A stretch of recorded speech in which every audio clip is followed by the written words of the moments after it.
Quite a lot of you turned up this evening. Thank you. Good to see you all. It is United Nations International Day of Happiness today, in case you didn't know. Which seems in terms of the significance of being the first woman, being the first African, I have to say that there have been incredible women that have come before me.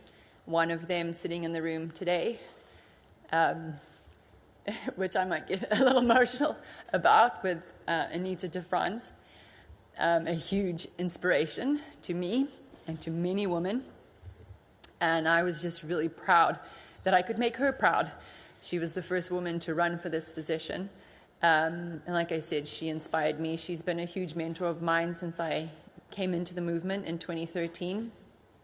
And yeah, it is significant. I think it will take a little bit of time to truly set in, but women like her paved the way for women like me, and I want to pave the way for younger generation, especially because I have 2 young daughters. Thank you. Correct. And as a woman, I'm doubly happy. Thank you. How do you feel that your election took place in Greece, the country that gave birth to the Olympic Games? In terms of your first question, when it comes to the USA and LA, I have been dealing with, let's say, difficult men in high positions since I was 20 years old. And first and foremost, what I have learned is that communication will be key. That is something that will happen early on. And my firm belief is that President Trump is a huge lover of sports. He will want these games to be significant. He will want them to be a success. And we will not waver from our values and our values of solidarity and ensuring every athlete that qualifies for the Olympic Games has the possibility to attend the Olympic Games and be safe during the Olympic Games. okay, gentleman here. Mr. Bach navigated the IOC through some very difficult times with COVID-19 pandemic, global tensions. So in terms of Donald Trump, again, it's going to take communication. As I just said, we're going to create a task force that's going to look at the transgender issue and the protection of the female category. And once we've made the decision collectively as the IOC with the international federations, that decision will be made very clear, and we won't move from that decision. Okay, and Russia. Well, again, I believe at the end of the day we need to do anything and everything to protect and support athletes from all conflict areas. We have numerous conflicts, and a number of them happening on my continent. So, again, we need to sit down as the Olympic movement and have a very serious conversation around how are we going to deal with more and more conflicts, and how are we going to protect and support athletes that are coming from these conflict areas. Okay, gentleman there, and then we're going to go to support role he plays with your 2 young daughters while you travel all corners of the globe. And a little bit more about your time in the U.S. I have answered the question many times in the last few months, but my stance is that we will protect the female category and female athletes. I want to work together with the international federations. I want the IOC to take a little bit more of a leading role. And we're going to do that by setting up a workforce, a task force that will look and analyze everything. We don't need to redo the work. The IFs have done the work.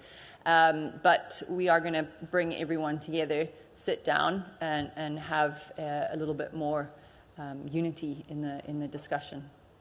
Okay, yep, lady there. Congratulations. You've obviously had a huge amount of support from female IOC members, possibly Nita Ambani. Do you agree that now... In terms of my country, I chose to want to try and create change from the inside. It gets criticized, and that's okay, because at the end of the day, I don't think you can stand on the sidelines and scream and shout for change. I believe you have to be seated at the table to try and create it. Okay, let's go. Thank you, Mark. Congratulations, Kirsty. When Thomas Bach was elected... But this allows, this honor that I've been given to serve our movement is going to allow for us to have a greater reach into new regions, but also to shine a light onto new regions. And this is part of the uniqueness of the Olympic movement, the diversity that we all have. And I truly believe that this decision today is showing that universality and that globalness of our movement. From an interview we've just done not long ago, when you said that you had to grow a thick skin sometimes.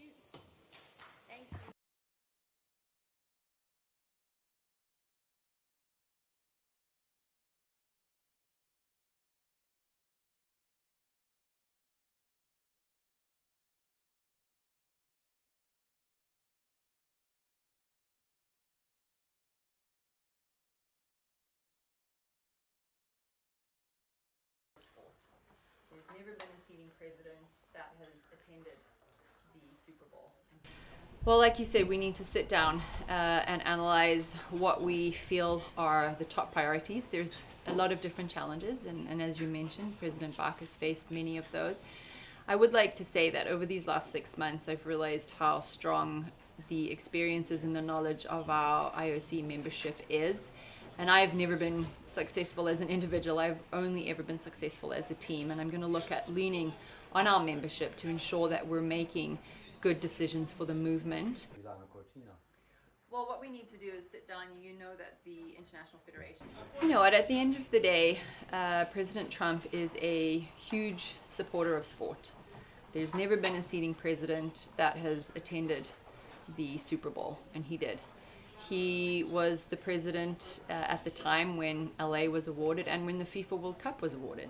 I truly believe that he wants the LA 28 Games to be a huge success. It will take sitting down and having a good conversation with him, sharing with him our values and where we want to be, how we want LA to be successful. And, you know, being very clear on the different priorities for us as a movement. As a team, and I'm going to look at leaning on our membership to ensure that we're making good decisions. Well, what we need to do is sit down. You know that the international federations have been leading the way. What I'd like to do is bring the international federations together and the IOC and try and take a joint decision on how we are going to protect the female category. The work has been done by the international federations. So what we now need to do is sit down and lead that work. Is there a time frame for that in your view? I need the next few days just to see how everything is going to line up. I'm going to take the rest of the evening to go and say thank you to everyone that supported me. But when we look and sit down and come up with a timeline, I will definitely let you know. By the international federation. So what we now need to do is sit down. Yeah, part of my campaign was ensuring that we're going to reach out to new regions and embrace new regions.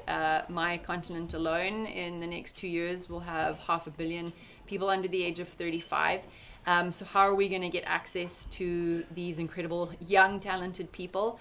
That is going to be a hot topic with the top sponsors, with our media rights holders. Again, I'd like to bring them in, sit down with them, discuss on where I feel as the Olympic movement we should be moving, and hear from them where they want to be moving as their individual brands and how we're going to do that together, as well as potentially looking at how we're going to open up to new regions, etc., new brands. Los Angeles Olympics, and obviously the issue with President Trump Yeah. has been raised already. Yeah. How do you see approaching that issue?